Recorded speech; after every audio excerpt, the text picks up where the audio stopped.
New TV Telugu. ఇప్పుడు AP top 10 చూద్దాం. కర్ణాటక ఉప ముఖ్యమంత్రి డీకే శివకుమార్ వేకోజామున కుటుంబ సభ్యులతో కలిసి తిరుమల శ్రీవారి తోమాల సేవలో పాల్గొన్నారు. అనంతరం శ్రీ వెంకటేశ్వర స్వామివారిని దర్శించుకుని ప్రత్యేక పూజలు నిర్వహించారు. టీటీడీ అధికారులు ఆలయ మర్యాదలతో స్వాగతం పలికి దర్శన ఏర్పాట్లు చేశారు. దర్శనం అనంతరం రంగనాయక మండపంలో వేద పండితులు వేదాశీర్వచనం అందించగా ఆలయ అధికారులు స్వామివారి శేష వస్త్రంతో సత్కరించి తీర్థ ప్రసాదాలు అందజేశారు. కావలి నియోజకవర్గం తుమ్మలపెంటలో నేడు ముఖ్యమంత్రి చంద్రబాబు మత్స్యకారుల సేవలో కార్యక్రమాన్ని నిర్వహించనున్నారు. దీనికి సంబంధించిన అన్ని ఏర్పాట్లు పూర్తయ్యాయి. అధికారులు సభా ప్రాంగణం, వేదిక, భద్రత, పార్కింగ్, తాగునీరు, వైద్య సదుపాయాలను పరిశీలించారు. మత్స్యకారులు, ప్రజలు పెద్ద సంఖ్యలో హాజరయ్యే అవకాశం ఉన్నందున విస్తృత బందోబస్తు ఏర్పాటు చేశారు. అధికారులు, ప్రజాప్రతినిధులు సమన్వయంతో కార్యక్రమాన్ని విజయవంతం చేయడానికి కృషి చేస్తున్నారు. తిరుపతికి చెందిన భక్తుడు కృష్ణ చైతన్య ముమ్మడివరంలోని శ్రీ భగవాన్ బాలయోగీశ్వరి తపో ఆశ్రమానికి సుమారు 600 కిలోమీటర్ల సైకిల్ యాత్ర చేపట్టారు. ఆయన ఈ విషయాన్ని వెల్లడిస్తూ ఆశ్రమానికి పూర్వ వైభవం రావాలనే సంకల్పంతో ఈ యాత్ర చేసినట్లు తెలిపారు. ముమ్మడివరం చేరుకున్న కృష్ణ చైతన్యకు బాలయోగీశ్వర కుటుంబ సభ్యులు ఘన స్వాగతం పలికి శాలువాతో సన్మానించారు. స్వామివారి మహిమలను కోరిన కోరికలు నెరవేరుతాయని భక్తుడు పేర్కొన్నారు. అనంతరం ఆయన స్వామివారిని దర్శించుకుని ప్రత్యేక పూజలు నిర్వహించారు.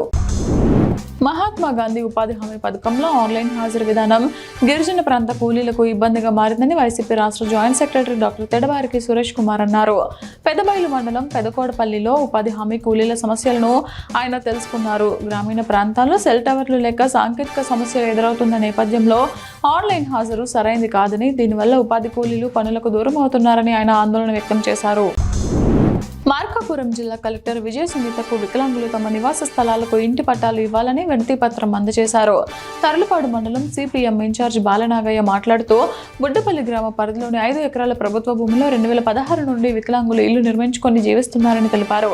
కొందరు వ్యక్తులు తమ వారసులమని చెప్పుకుంటూ ఇళ్లను తొలగించడం దుర్మార్గమైన చర్య అని ఆయన అన్నారు.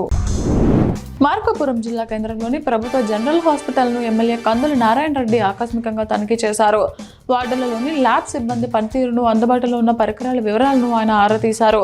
ప్రజలకు అందిస్తున్న వైద్య సదుపాయాలను పరిశీలించిన అనంతరం మెరుగైన వైద్య సేవలు అందించడానికి వైద్యుల కొరతతో పాటు ఆపరేషన్ పరికరాలు అవసరమని ఎమ్మెల్యే గుర్తించారు.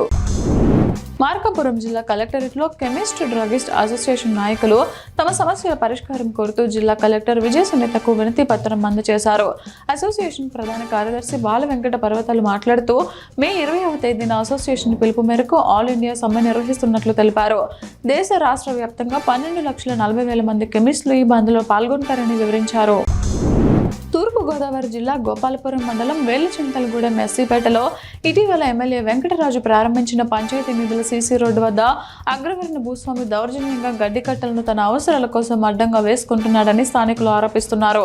ఎంఆర్ఓ, పంచాయతీ అధికారులు భూస్వామికి మద్దతు ఇస్తున్నారని దళితులు ఆవేదన వ్యక్తం చేశారు. ఈ నేపథ్యంలో జైభీం దళిత ప్రజావేదిక రాష్ట్ర అధ్యక్షుడు చోళరాజును ఆశ్రయించగా వారికి న్యాయం జరిగే వరకు పోరాడతానని ఆయన హామీ ఇచ్చారు.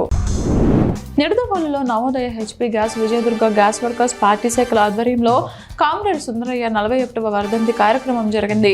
సిపిఎం జిల్లా నాయకులు జువ్వాల రాంబాబు సుందరయ్య చిత్రపటానికి పూలమాల వేసి నివాళులు అర్పించారు. జీవితాంతం పేదలు, కార్మికులు, రైతుల అభ్యున్నతి కోసం పాటుపడిన మహానేతగా సుందరయ్యను కొనియాడారు. దక్కిల మండలం దగ్గవోలు గ్రామంలో శ్రీ భక్తాంజనేయ గ్రామోత్సవం అత్యంత వైభవంగా జరిగింది.